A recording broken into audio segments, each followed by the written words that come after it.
सुमित जी, लगातार तीसरी रात से हमले जारी हैं और ट्रंप ने और हमलों के संकेत दिए हैं। क्या ये सिर्फ एक दबाव बनाने की रणनीति है? देखिए हमले, वैसे मैं बात कर रहा था कल भी। देखिए मोनिका बहन, उनका क्या कहना है, कह रहा हम कोई युद्ध नहीं कर रहे, हम्म। हम लिमिटेड मिलिट्री स्ट्राइक्स करते हो, तो उसको मिलिट्री एक्शन भी नहीं कहता, स्ट्राइक। और ये प्रिवेंटिव इन नेचर है। अब बोला ट्रम्प साहब प्रिवेंटिव है इसमें, बोला भाई देखो स्ट्रेट ऑफ हॉर्मोस में इंटरनेशनल ट्रैफिक चलना है, इंटरनेशनल कारोबार चलना है, ये उसको चलने नहीं दे रहे। तो हम क्या करते हैं, इनके कोस्टल रडार, इनके फास्ट बोट्स आजकल, हाँ भाई देखो फास्ट बोट्स इनके हर जगह निशाने पे आ गए। मुझे लगता है 300-400 फास्ट बोट्स ईरान के सिंक कर दिए गए। कोस्टल रडार्स, एम्यूनिशन डंप, ये आपके ड्रोन सिस्टम, मिसाइल सिस्टम, जहां भी जो कुछ है उसको डंप कर दिया। और कल परसों याद कीजिए, जब उसने हार्मोस का नाटक शुरू किया था ट्रंप ने, उससे पहले जो ईरान का सबसे बड़ा मिसाइल डंप माना जाता है, जिसमें 500 से 1000 मिसाइल रेडी थे, उसको उड़ा दिया। तो कह रहे हम ये प्रिवेंटिव कर रहे हैं, क्यों? अमेरिका की राष्ट्रीय सुरक्षा के लिए, रीजन की राष्ट्रीय सुरक्षा के लिए, फ्री ट्रेड ऑफ कॉमर्स के पास के लिए, और जो हमारे एलाइज हैं उनकी सुरक्षा के लिए प्रिवेंटिव एक्शन कर रहे हैं। देखिए प्रिवेंटिव एक्शन जब आप करेंगे, ये कितने भी अमाउंट की हो सकती है, आपको कोई नहीं रोकेगा। अगर आप वॉर करेंगे तो लोग बोलेंगे कब खत्म हो रही, क्या हो रही, अर्थव्यवस्था गई, ये गई, कहते तो प्रिवेंटिव एक्शन है। ये बिल्कुल इजराइल वाला मॉडल है। मैं आपके चैनल पे बार बार कह रहा हूं, ये बिल्कुल इजराइल वाला मॉडल है। इजराइल भी ये कहता है मैं प्रिवेंटिव एक्शन कर रहा हूं, भाई हमें लगा वहां कुछ हो रहा, हमने जाके 10-20 मार दिए। ये बिल्कुल उसी स्ट्रैटेजी पे ट्रंप आ रहा है।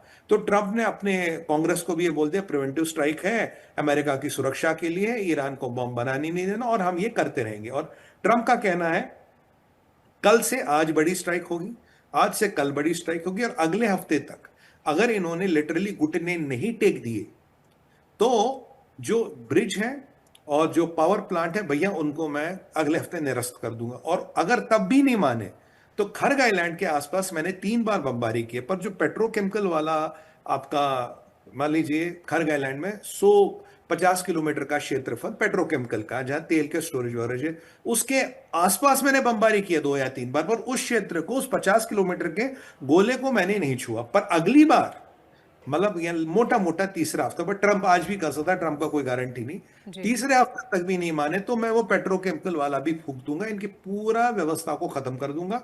और जब तक आप, मेरा ये मानना, जब तक आप इनके पेट्रोकेमिकल नहीं फूकेंगे, आप रजीम को कंट्रोल नहीं कर सकते। और कल पहली बार मैंने ट्रंप को इजराइल की भाषा सुनते सुना प्रेस कॉन्फ्रेंस में। ट्रंप साहब कह रहे हैं कि भाई मैं रेजीम के हर बंदे को टारगेट करूंगा, ऐसा पहले अमेरिका का प्रेसिडेंट कहता नहीं था। कल हम्म। मैंने शब्द भी सुने हैं, रेजीम का कोई बंदा नहीं बचेगा, मतलब गोलमोल शब्दों में कह दिया कोई बच्चा नहीं, बंदा बंदा नहीं बचेगा। और एक और बड़ी सनसनीखेज खबर है मोनिका बहन, वो जी। ये है कि मैं कहता था कि बरकत हुसैन ओबामा, उसका असली नाम है बरकत हुसैन ओसामा। तो बरकत का बन गया बराक, ओसामा का बन गया ओबामा। वो कहता मैं क्रिश्चियन विश्चियन हूं, पर मैं उसे किंग ऑफ अल तकिया कहता हूं। भगवान कसम, कल ट्रंप ने एक स्टेटमेंट दिया, कहता यार मैंने तो ईरान को रोका, बुश था, क्लिंटन था, इन्होंने कुछ नहीं किया।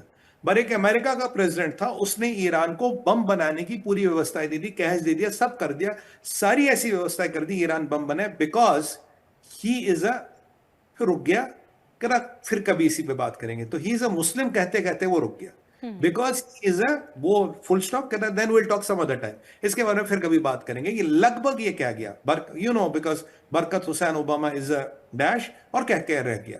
तो मतलब आप समझिए दुनिया की जियोपॉलिटिक्स कहां जा रही है, इसमें कितने पेच आ रहे हैं। मुझे लगता है ट्रंप समझ गया है, बाकी हाँ ट्रंप कल को पलट भी सकता है अगर उसके टेबल पे कोई बहुत ज्यादा पैसे रखे।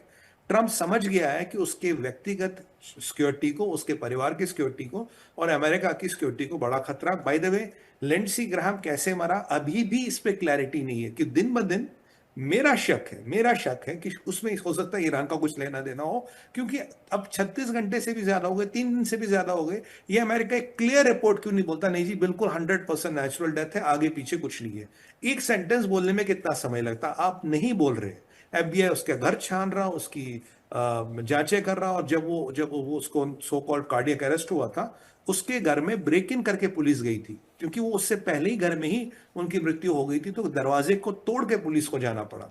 तो मोनिका जी, जो सारी चीजें हैं वो कहीं ना कहीं ये दर्शाती दाल में कुछ काला है, अमेरिका को छुपा रहा। अगर ईरानियों ने लिंडसी ग्राहम को ठोका है, मैं अगर ये है, तो मैं मानता हूं कि ट्रंप अब और भी बौखला जाएंगे, क्योंकि ये उसका राइट हैंड मैन, ट्रंप का बहुत अच्छा व्यक्तिगत मित्र है ये। जी। तो बौखलाहट और डर दोनों बढ़ेंगे, और बौखलाहट और डर जब बढ़ते हैं तो आदमी कोई भी फैसला कर सकता है। बिल्कुल। जी।